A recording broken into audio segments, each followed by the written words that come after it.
You're listening to the Wandering Wild podcast. Hello and welcome to Wandering Wild. Oh my gosh, it's been so long since we've talked. So there's so much to update you on, and I'm gonna film an episode right now. No microphone, no script. I'm just gonna be getting my shit together and also buffering my nails because that's what I was doing when I decided to start this.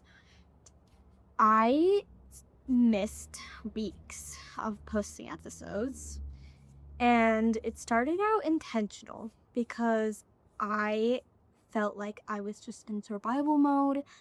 I was barely sleeping, and my nervous system was so out of whack, and I was like, anything that isn't necessary to my survival has to go right now. Like, it can't be a priority. So I decided to skip 2 weeks of episodes because I like to do an interview one week and a solo the other week. So I was like, okay, well, I will skip one interview and one solo episode and then I'll be good. But that ended up being a lot more weeks. But my life has just been so full and so crazy, and it's been amazing and like a really great growth period, but also just super overwhelming and it kind of exhausting. Like, it's been kind of hard for me to I kind of feel like I'm just keeping my head above water. Like, I don't really have time for a lot of extra things, if that makes sense. And I don't want Wandering Wild to be extra. And I actually promised myself that I would never miss an episode. So I am a little bit disappointed that it ended up this way. It's okay. I really think that it's what I needed. And I'm excited to hopefully get back on it more regularly now. I'm buffering my nails right now because I have just been feeling like, I don't know, my whole friend group right now is just me and like a bunch of men, which is great and I love them. But then also like a combination of things. First of all, I live in a hostel. I'm literally sitting on my dorm room floor right now. And it's not like the cleanest place. Like, it's fine, it's good, but there are cockroaches. And also, I work here in exchange for accommodation. So I every morning am like cleaning the toilets and stuff. So maybe when you're the one cleaning it, it just gives you a different perspective. But sometimes I just feel kind of like gross. And you're sharing a shower with so many people. And like, if you've stayed in hostels, I'm sure you can relate to what I'm saying right now. I'm sure you understand. Um, and so that, and then also, like, I've been really, really trying hard to save money. So I've been spending like no money pretty much. I literally just spend money on groceries, and groceries I do super cheap. But I left home with my little suitcase, and it's been almost a year. It'll be a year in about a month. And yeah, I left my house with my little little backpack full of clothes, and the same clothes I left home with are the same clothes that are in my backpack. And so I haven't really bought new clothes for a really long time. And it's getting to the point where I'm just like tired of all of my clothes, and also a lot of them are just worn out. I've done a pretty good job of taking care of them, but they're just starting to look like worn, and some of them are stretched out. They don't fit right anymore. Some of them have holes. And I'm like, okay, I need to go shopping. I feel like that would make me feel better. But today I don't have time to go shopping, and so I feel like I just need something to like make me feel like, I don't know, like a nice like refresh spot self-care day. You know what I'm talking about? And I don't have a whole day. I have maybe an hour, but this is what I'm doing. um yeah, I feel like sometimes like I'm so addicted to travel. It really is the love of my life. I think it's the best thing in the world. And so I think because of that, sometimes like that's all I can see, and so I neglect everything else, like buying new clothes. Like, these are my shoes. I'm wearing my shoes right now. They're literally falling apart. Um, I was gonna go shoe shopping today, but then I ended up picking up more hours. So save it for another day. I'm gonna buy new shoes. I'm gonna buy new clothes. It's not a waste of money. It's gonna be good. But really, yeah, I focus on travel so much, and so then I kind of miss other things, I guess. Um, yeah, but what can you do? That's what I love. And I'm okay with it, really. It usually doesn't bother me that much. Just like lately, the past few weeks, have been like, okay, I kind of feel like a gross human. Um, yeah. So I guess just like I'll give you a little update of my life because I think that last time I recorded a solo episode, I had just gotten to Sydney and I was really stressed out because I was looking for a job. Maybe I was like 2 weeks into Sydney, and I think I'm almost 2 months into Sydney now. So I was really stressed out looking for a job, looking for housing. A job did come. I'm working at a restaurant now. It's like a little Lebanese chicken restaurant, and I'm the bartender. Um, I it's so hard because like it's a good job. It really is a good job, and my coworkers are really nice.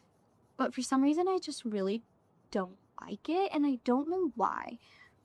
I don't know why because I usually I like can get myself excited to go to work, or even if I don't want to go, usually once I get there, I'm usually happy with it. But for some reason with this job, I just don't like it very much, and I really don't know why.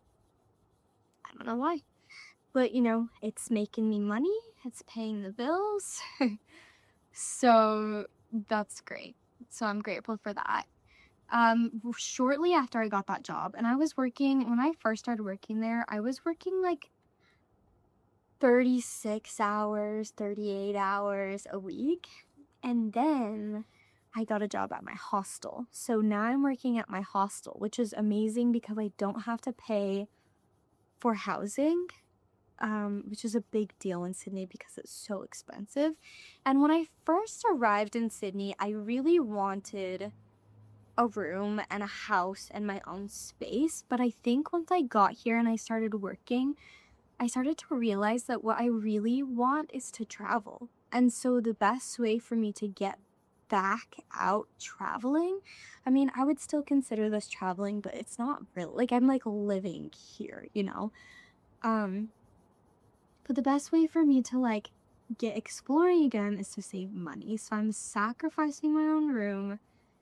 I'm sacrificing a little bit of my time so that I'm not paying for rent, so that I can travel again sooner, faster, quicker. I'm so ready already. Um, yeah, so I started working here. This was really problematic in the beginning because I would work from like 11:30 to 11 at the restaurant, and I wouldn't get home till like 11:30, 12. I wouldn't get to sleep till like 12, 12:30, and then I was waking up at 5:30 to clean my hostel. And so I was exhausted. I was an absolute zombie. My nervous system was so out of whack. I was like panicking, freaking out. I had anxiety all the time. I was just like crying all the time. It was so bad. But of course, like I realized, okay, this isn't gonna work for me. This is a problem, and was able to correct it really quickly. And I'm actually grateful that it was that way for a little bit because it did help me kind of like regain my funds really quickly, because when I got to Sydney, I honestly only had a few $100s, which is not enough because Sydney is one of the most expensive cities in the world. And so that was really stressful and kind of scary for me. Um, so it was good. I was working a lot and I recovered my finances super quickly. I'm in like a really good position now. And yeah, I was able to start saving quicker, but it just wasn't sustainable. So I cut my hours at my bartending job, which is actually amazing. I only work there 25 hours a week now, and they mostly just schedule me on the weekends. And in Australia, because I'm casual staffed, I get paid extra on the weekends. So I really just work like Friday, Saturday, Sunday, and then Monday nights. And then I have the rest of the week to just do whatever. And then I work 5 days a week, 3 hours, 6 a.m. to 9 a.m. in my hostel. It's honestly like such a good situation. And I've been so much happier since then. It's been really nice. And of course, like I let some things slip for a while, like wandering wild. But I'm feeling really good now.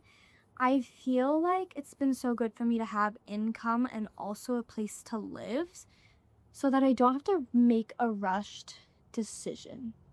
Because I feel like I often make really rushed decisions because I feel like pressure or, my visa's running out or I don't have anywhere to sleep or I just start to panic and need to move as quickly as possible. I've realized that my life is very extreme, or at least I am very extreme, because I'm thinking, like, when I was so burned out, I would, like, just cry and be like, all I want to do is just go home and lay in my bed. And I almost did go home, but luckily, I couldn't afford a ticket home quite yet. And I know that sounds funny, luckily, but it was, like, having to stay put and save money has kept me from making a panic decision and has allowed me to, like, just take a breath and really think about what I want, like just get my feet underneath me until I kind of figure out what I want, which is what I've been doing.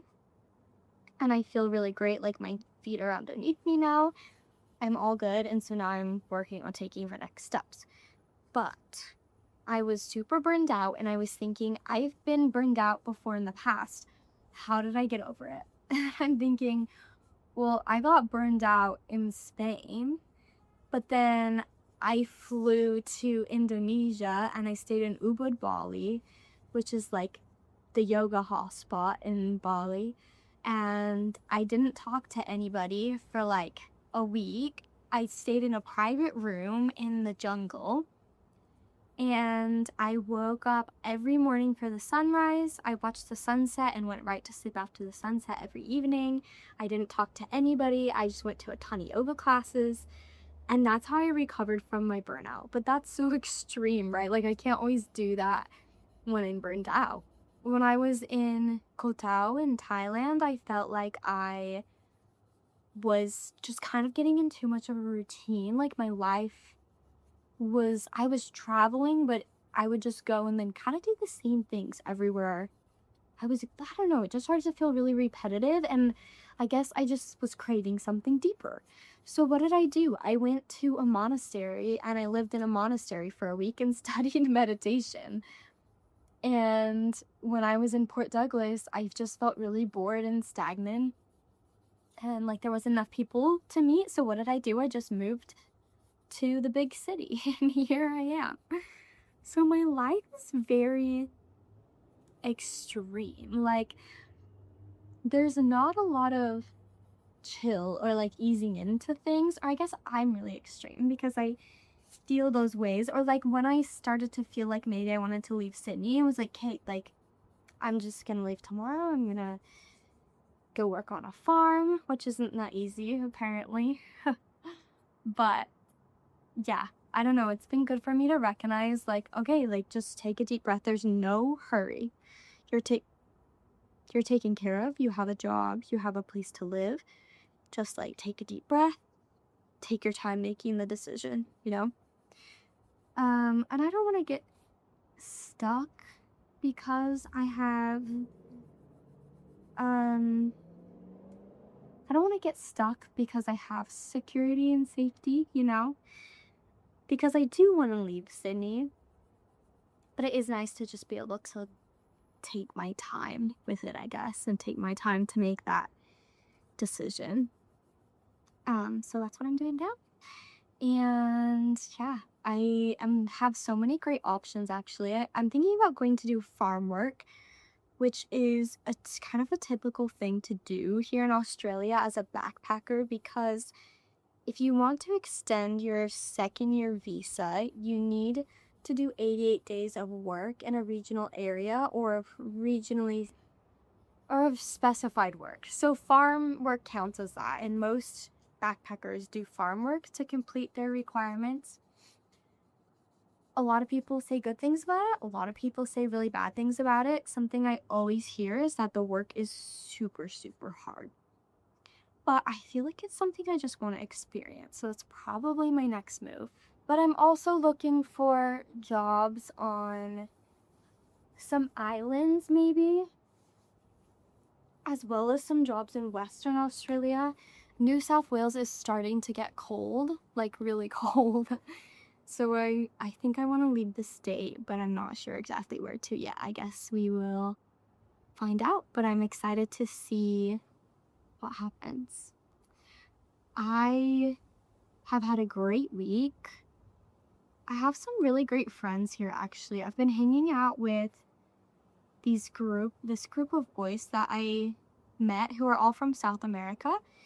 And it's been so good because I've really been wanting to improve my Spanish. And so I've been so grateful for that. So it's been mostly them, and then also my friend Noemi, who's from Italy, and she's so much fun. I feel like she's kind of my soulmate. I know I've said this about other people before when I travel. I feel like every once in a while I just meet somebody that I'm like, wow, you're my soulmate. And I feel like it's always the people that I can just super be myself with and just be like silly and just laugh all the time. And she's that way, so I really appreciate that. And we went on a trip to the Blue Mountains. And I just like, it was so much fun. So we hiked for probably 7 hours. And that was so much fun. And then also like the train ride back it took us maybe 3 hours. It's supposed to take 2, but there were some troubles with the train. So it took us maybe 3 hours on the train, but we played games and we had so much fun. But we had left at 4 a.m. in the morning to go watch the sunrise. And so I brought bananas and peanut butter because I thought, oh, this is gonna be a great breakfast for hiking, like super easy. I'll bring it for everybody.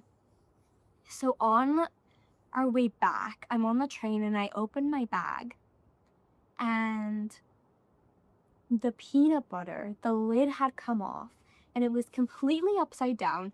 The entire jar of peanut butter emptied into my bag.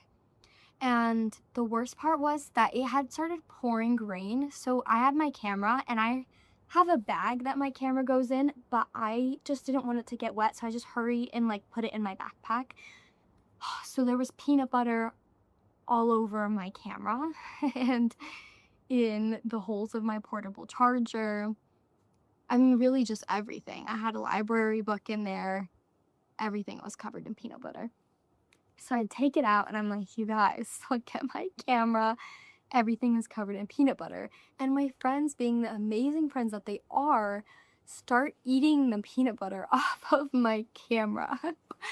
And I was so stressed out about this, but then it turned into something where I was just dying laughing for so long because all of my friends are literally just eating the peanut butter off of my camera, eating it out of my bag, which by the way, this peanut butter was coated in sand, which was acknowledged, but then they kept eating it. And it was just hilarious. I was like, what is happening right now?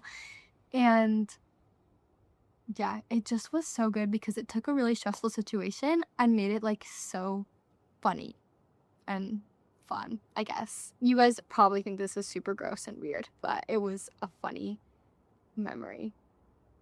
But anyways, we like had this whole thing on the train, and then once we finally arrive, we get off the train, and me and my friend Noemi, we tie our shoelaces together.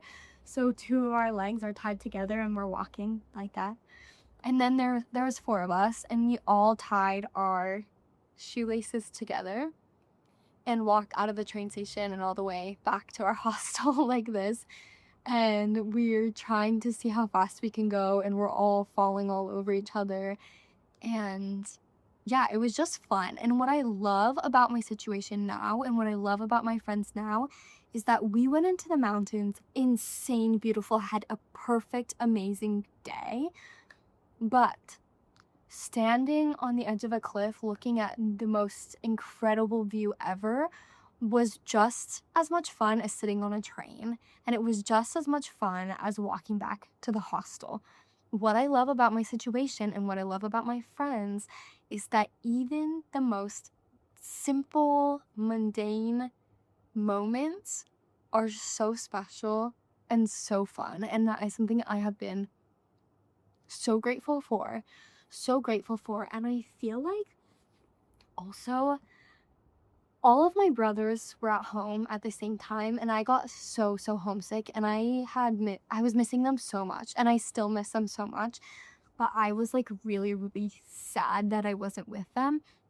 And so I feel like this, like having a friend group, especially of like just like funny people and having people to tease and mess around with and goof off with, I feel like has kind of fulfilled something in me that I like really was like really craving with like missing my siblings.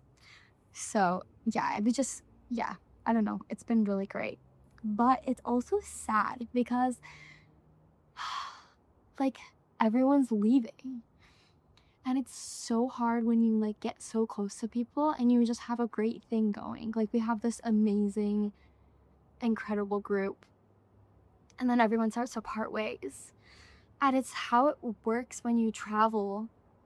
And it's so like I try and just be grateful for it because like these people are from Colombia, from Argentina, and from Italy. And I maybe never would have met them if I hadn't traveled. So I'm like, I feel so lucky and so grateful that I even crossed paths with them. Like I feel so honored that I even got to be in their, they're in their sphere at all. But at the same time, like it's so heartbreaking. And some people leave or you leave and you might never see them again, and it's just it is what it is. But then some people it just shatters me.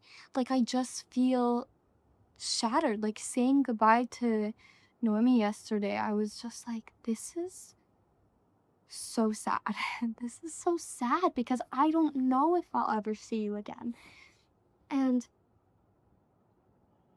even if we do, like how long will you don't have the space and time to like be together to like keep building those friendships. And I try and stay in touch with people, but it's so hard, and of course not the same as seeing them in person. Oh, yeah. And sometimes you just have those friendships or those friend groups, and I just know this one's gonna break my heart because when you travel, you just know that it's probably gonna end at some point. And that is just a really hard truth to have to accept. And not just with friends either, also with dating. When I came to Australia, one of my goals was that I wanted to date more. I didn't necessarily want to get into a relationship, just kind of like date around. But the problem with me is that when I like someone, I like go like fully into it. So for me, like dating around is kind of hard because I'm either just like going on a bunch of dates with guys that I don't really like, and then I feel like I'm wasting my time because I could be hanging out with my friends or, doing something productive. But then, like, if I find someone that I really like, then I like dive all into it. So I just like stop. I just don't date now.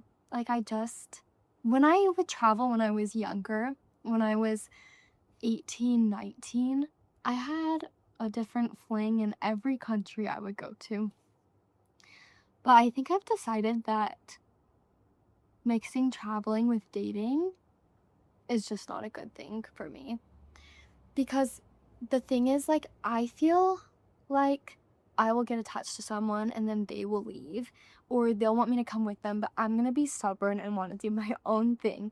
And that's the other thing, right? Is I feel like it's almost irresponsible of me to be dating now where I'm at, because I could start dating someone and be like, oh, I really like you, whatever. But then I might get this like feeling that I should leave or that I should go somewhere else.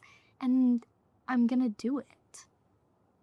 And so then I feel like it's almost irresponsible of me to like put, I don't even know how to say this, to like put myself out there and open myself up to the connection and to make someone else believe that we could be in a relationship when I'm probably just gonna end up leaving. And so, yeah, I don't know. I feel like dating while traveling is so complicated. And not just dating, also friendships, like I said. I feel like any sort of relationship feels a little bit complicated while traveling. And then there's the factor of what if you did meet someone you really liked, but they're from another country? And then there's multiple things there, right? Like you don't have a visa to their country, or they don't have a visa to your country, or your first languages aren't the same, and maybe they're fluent in English, but it's not their first language. And I still like there's still like a little bit of an imbalance there. Like I find it hard sometimes dating people whose first language aren't English, not in a bad way. Like I think it's great, but there is like a level of like when you say things in your own like mother language, it means like maybe there's more meaning to it than when you say it in another English language, Like I could say I love you, or I could say te amo. But to me, like te amo doesn't feel the same as I love you feels. So if I were to say I love you to someone, that would mean so much to me, but like how would it feel to them? And then if someone says I love you to me, like maybe to me that would feel so meaningful and so important, but to them, does it? Because it's not their first language? I don't know. See?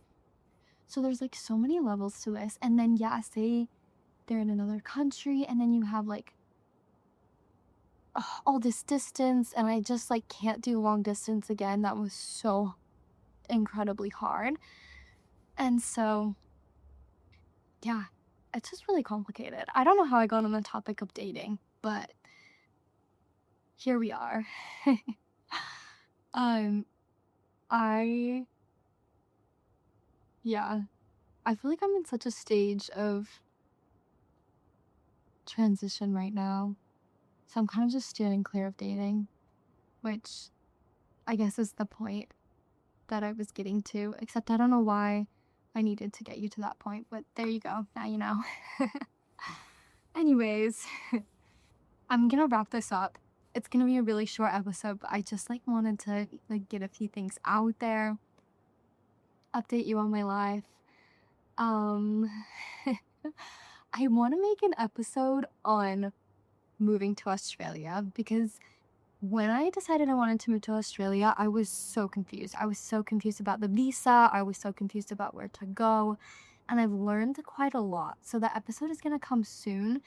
But I'm curious what questions you have. So if you have questions, comment on this episode, send me a message, whatever, so that I can answer them in a few weeks when I make this episode.